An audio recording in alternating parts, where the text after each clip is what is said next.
The first time I saw it, I believed every word. A smiling stranger on the screen holding the exact product I'd been eyeing for weeks. 5 star, glowing praise, and a story that felt so real about how it changed their life. I didn't know their name. I didn't even know if they existed, but I clicked buy now anyway. And somewhere a marketer grinned. That night, I stared at my purchase confirmation email, feeling like I just shaken hands with a ghost. This isn't about the product I bought. It's about the psychology I fell for. The same psychology I would later learn to use differently. And that's where this story begins. I once bought something I didn't need because a stranger told me it was perfect. Not a friend, not a real customer, just a pixel perfect face paired with words that wrap around me like warm static. The review said, arrived in 2 days, works better than I expected. I can't imagine my life without it now. It wasn't flashy. It wasn't begging me to buy. It was casual, the kind of praise people give when they being honest. And I believe it. The checkout page felt like a handshake. I clicked place order without hesitation, like I was joining a secret club that this smiling stranger had already joined. Hours later, the confirmation email arrived. No celebration, no guilt, just that strange hum in my chest. The hum that whispered, you made the right choice. Except days later, when the package showed up, the hum went quiet. The product was fine, functional, but not the miracle my ghost reviewer had promised. I never saw that face again. Not in another ad, not in another review. It was as if they'd been created just to lead me here, to this exact purchase. And that's when I realized I had just shaken hands with someone who didn't. I felt stupid, not the kind of stupid you laugh off, the kind that sits heavy in your stomach, like you just swallowed a secret you weren't meant to know. Every time I looked at that product, I didn't see its features. I saw them, that perfect, never to be seen again reviewer, smiling like they knew exactly where I'd end up. I replayed the ad in my head, the tone of their voice, the way their eyes crinkled just enough to feel human. It wasn't just acting, it was surgical. And the worst part, a piece of me still wanted to believe them. Even after the disappointment, some tiny ember in my chest kept saying, maybe it worked for them, maybe I'm just unlucky.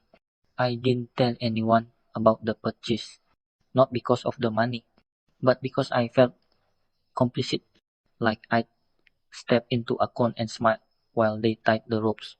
Night later, I caught myself browsing reviews again, scrolling, looking for familiar faces. It was almost addictive, the hunt for someone to validate my choice.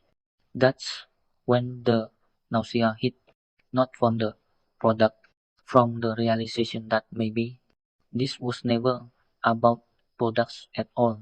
I realized they weren't selling me the product at all. They were selling me certainty, a certainty I didn't have on my own. That smiling stranger, they were a composite, a carefully stitched illusion made from stock footage, AI voice, and a script written to bypass doubt.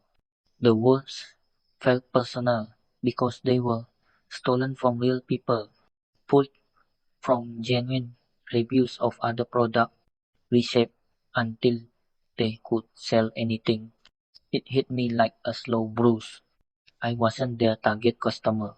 I was their data point, an easily persuaded segment in a spreadsheet somewhere. Someone whose clicks could be predicted to the second. The countdown on the ad wasn't counting down to anything. The only three left in stock banner wasn't a warning. It was a mirror, reflecting my own impatience back at me until I gave. And those reviews, they weren't fake. in the way I thought. The names were real, the words were real, but the connection between them didn't exist. They called it social proof. I called it being haunted because once you really see it, you start noticing the ghosts everywhere. In every product page, every 5-star rating, every smiling stranger telling you they can't live without it. And for the first time, I wondered what would happen if I used that same ghost psychology, but for something I actually believe in. I tried again, not to get even, not to trap someone the way I'd been trapped. This time, I wanted to see if the ghost could be honest. I took the same structure, the friendly face, the warm tone, the short believable praise, but instead of inventing it, I asked real people, friends, customers, people who'd actually tried the tool I was about to share. No scripts, no perfect lighting, just them speaking into their webcam saying what they really thought.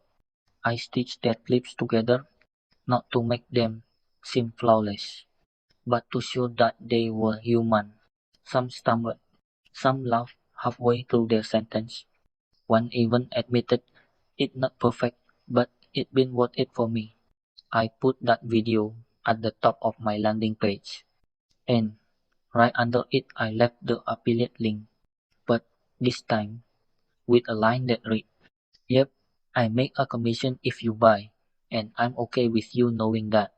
No urgency timer, no only 3 left banners, just proof that was actually proof. When I hit publish, my hand hovered over the mouse. I didn't know if anyone would click.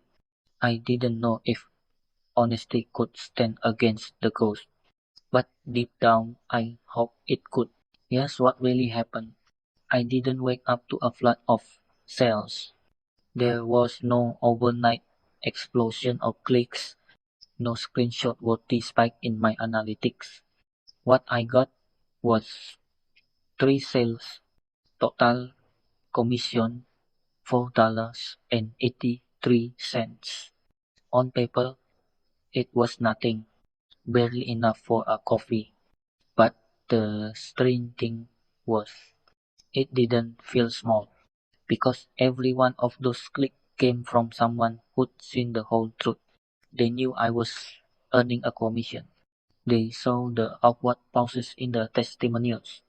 They clicked anyway. I didn't have to hide a thing, didn't have to delete a fake comment, or worry about someone digging up a stock photo I'd used. It was the first time selling didn't feel like selling. It felt like telling someone about a movie you like and watching them enjoy it for their own reason. I didn't get rich. I didn't even make back the cost of my domain name. But that $4.83 sat in my account like a tiny flag, proof that maybe, just maybe, honesty wasn't a handicap. It was leverage, and it made me wonder if the ghost psychology could be this powerful without the mask. What else could I build with it?